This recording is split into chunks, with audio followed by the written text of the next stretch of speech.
What does the future hold for the value of my house is a question I've had asked and is asked all the time right now.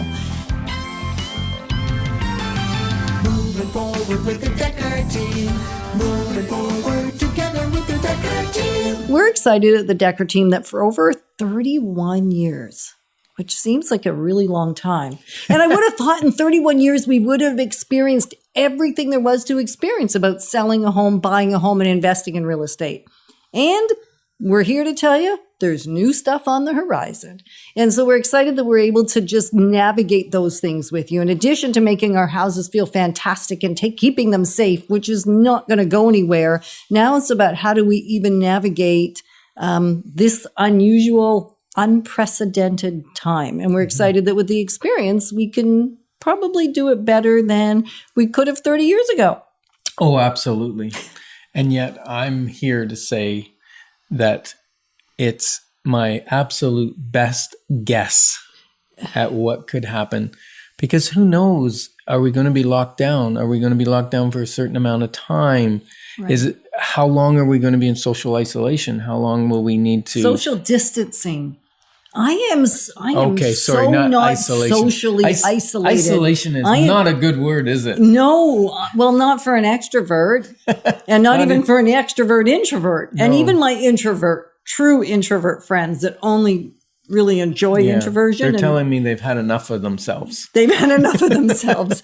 They are done. And so, what can we expect? We can certainly expect that there's going to be fewer homes coming onto the market in the coming days, weeks, and months until the impact of COVID-19 is done. Yes. And we're in a very unique market in Ottawa to start with because we didn't have a winter market. Right. The market ripped right through because there was so much pent-up demand for houses in the fall that carried right through the winter. So much higher than normal levels. If someone listed a property in December or January, it sold quickly. If it was a good house and a right price range, boom, gone. Like there was no, okay, we put it on in December, but we had to wait till February or March to get an offer. It's none of that. Unless it was overpriced. Right, unless it was overpriced. So the reality is it doesn't matter what real estate market we're in. You can overprice a property. And you can actually underprice a property. We're going to talk about that in future episodes. The only way you can underprice a property is if you don't have anybody good taking care of you. Because if you use the right strategies, you can't It could be somebody good. It just might be the wrong marketing. Okay, that's what I meant. Somebody using poor marketing. That's the gig. Yes.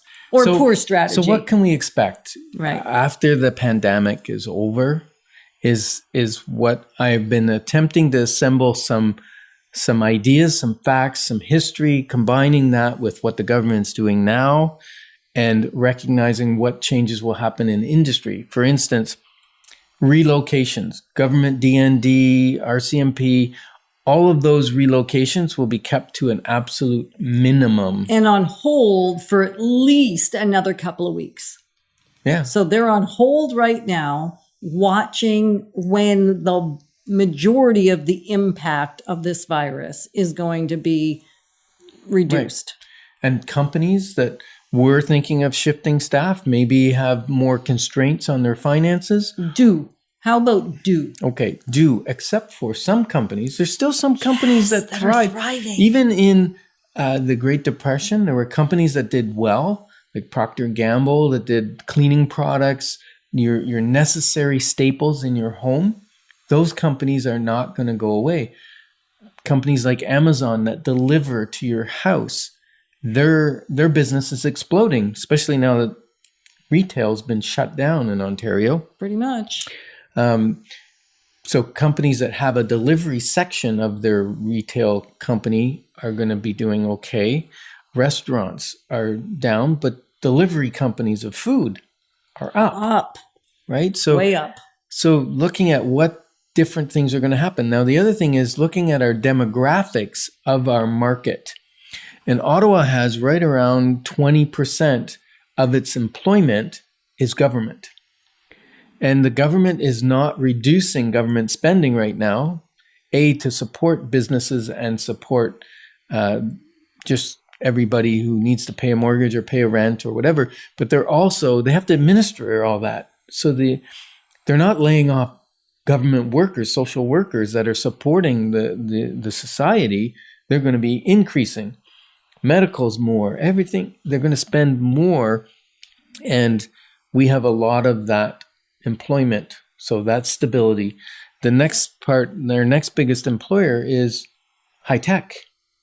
And what do we need in a time where we're insulating ourselves from others? Human contact, like direct human contact. We need more technology. Yep. Oh my goodness. I mean, I've already been a prolific user of online technology for quite a few years with the different groups and things that I'm involved with around the world.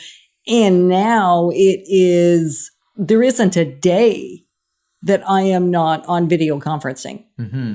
And I suspect that's common for a lot of people. Even classrooms are moving that way. Yep. So I think Ottawa real estate market will come out of this smelling relatively nice compared to some areas, depending on their industry, depending on their growth. Ottawa was already set up. It was one of the fastest growing cities in Canada. So that won't change probably, except the people coming in will be delayed. Right. There will be a delay. So be prepared for the delay. And it's a hard time for sure. And on the other side of this, there will be some amazing wins that we wouldn't otherwise have seen. Mm-hmm. And now we're going to enjoy each other all more. We might. That's one thing I'm seeing is that there'll be either a little boom of babies in 9 months from now or a boom in divorces. Yeah. So we're praying that it's babies, not divorces. The thing that's important to know as well is that in the Depression, there was a glut of houses that came to market because of non-payments. Right.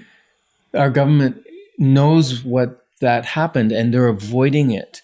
Even 2008 in the US, multiple houses went to foreclosure and power of sale. Which meant in the US, that was a huge problem because you got a glut of properties and it kept driving prices down. Even of houses that weren't under duress to sell. Right. It drove the market down. So many top 5 lenders are saying, give us a call. We'll delay your mortgage, maybe up to 6 months. Yeah. So, it's not all roses. Like if you can afford to pay your mortgage payment, pay it because they're going to have to add pay the it on interest the back end. and they're going to put all that interest on there. But they're not going to foreclose on your house. They're not going to go power of sale because the government's putting things in place to make sure that doesn't happen. Right. Because they recognize that a strong real estate economy affects the overall general economy of our country. Yeah. So might it be all bad? It's hard to say. The inventory continues to shrink because people aren't putting their properties on the market. So if we continue to go down, like we're selling more properties last month than we put on the market by 500. And if there's only about 1,600 properties on the market, 3 months from now, we have no properties for sale. Right. And yet what we're seeing is people still are wanting to move. I still have quite a few coming on the market. We're just taking the extra precautions. So it's not no, it's yes, and how will we navigate this? So we're excited to be your partners in moving forward because together we've really got this. Moving forward with the Decker team. Moving forward.